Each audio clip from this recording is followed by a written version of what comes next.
আসসালামু আলাইকুম রহমতুল্লাহ। আমি অনেক ক্লান্ত। আমারে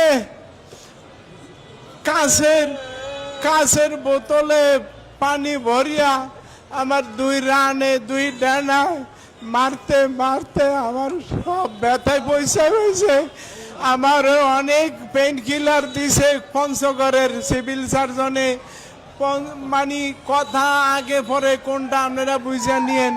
আমারে গত আপনি না বুঝলে খতিব সাহেবদের সবাই আমি সাবধান করার জন্য বলতে চাই।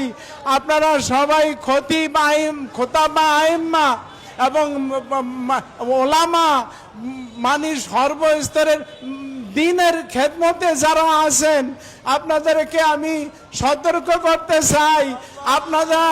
আপনারা সবাই সতর্ক থাকবেন। কাকে কোনখান দিয়া কবে কে কিভাবে কি করে এটা আপনারা জোকের কাজ থেকে কৃষক যেরকম সতর্ক থাকতে হয় আপনার এরকম থাকতে হবে।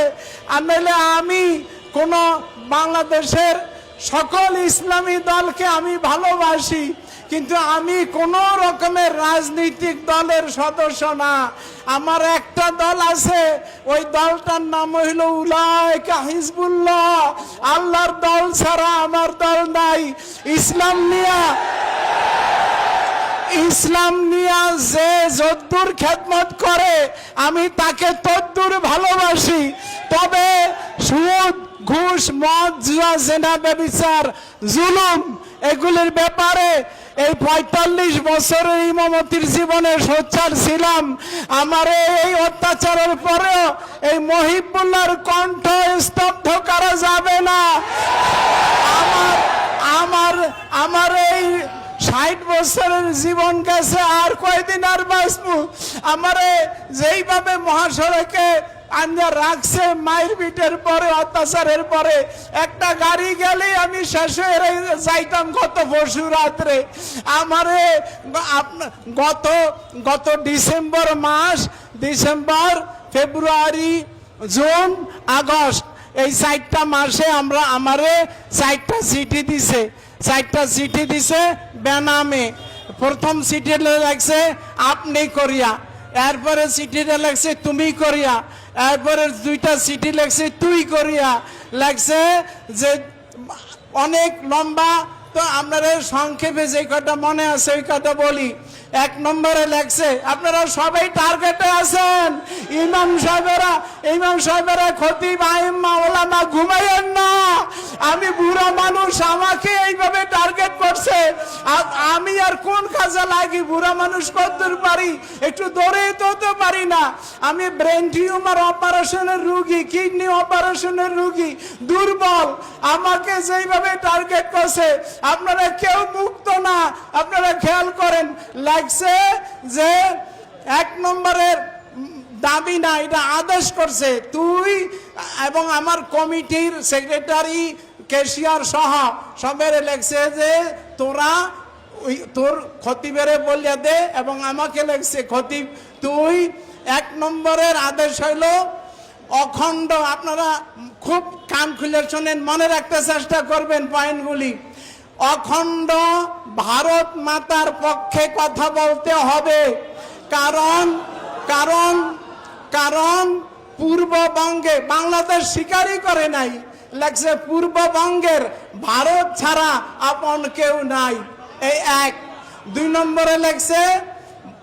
নম্বরে লেখছে ইস্কনের চিন্ময় কৃষ্ণ মহাপ্রভুর জামিনের ব্যাপারে তুই মিম্বরে বসিয়া কৌশলে কথা বলবি।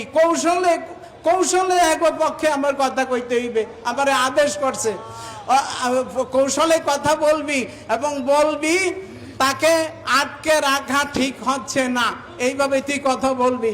3 নম্বরে লেখছে বাংলাদেশের সকল ধর্মভিত্তিক দল বিএনপি এবং এনসিপির বিরুদ্ধে কৌশলে কথা বলবি।